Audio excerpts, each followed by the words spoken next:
And there is one other, if you want to call it a battle, that goes on, sort of in the background, but I'm sure we've all experienced it. And we call it the battle for the curb, where everybody wants time on the curb. So, for instance, traditionally, everybody wants curb space to park their car. But now you have Uber and Lyft or food delivery services that want time on that curb to drop off and pick up goods or people. And this varies throughout the day.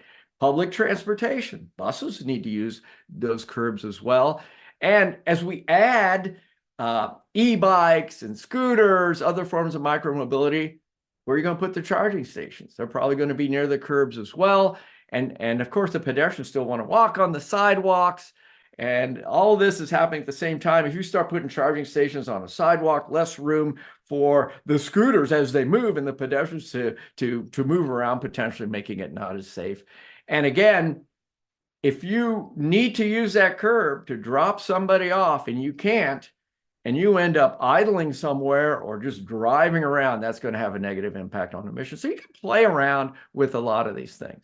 So in projects that I've been part of in the past, you're always hoping that high-tech solutions like vehicle-to-vehicle communication and the green wave or whatever it might be can solve things, and they can. But sometimes it's surprising how really simple things can make a big difference. There's one example, actually in a South American city, where they were allowing trucks to park near an intersection. And it turned out that by doing that, it's only a 2-lane road, actually a 4-lane road, 2 lanes on each side.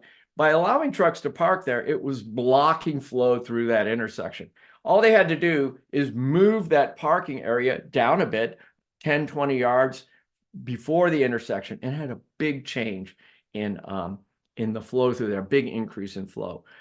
Also, when you start to allocate lanes to bikes, you take away from cars. Now you've got cars and motorcycles scrunched into a tighter area. And it turns out different things like a waiting area in front of a traffic light where only motorcycles can go, because they can accelerate faster and get away from the intersection faster than cars can do. By doing things like that, accommodating their ability to perform in a different way, you can also start to alleviate congestion and optimize travel time and all that. And really, you start off with those types of things and then bring in technology later. So try and get simple solutions. And yeah, if you guys have some more topics for us to talk about, we're open to suggestions at the end of the day. Leave a comment on YouTube or Microsoft. Hit us up on Facebook, Twitter, Instagram, also on YouTube and Microsoft, like I mentioned, and the audio platforms as well. If you want to get the audio versions of this, I'm sure that'll be out somewhere too. And yeah, we'll be back very soon with some more motoring content here on the motoringchronicle.com. See you soon, guys.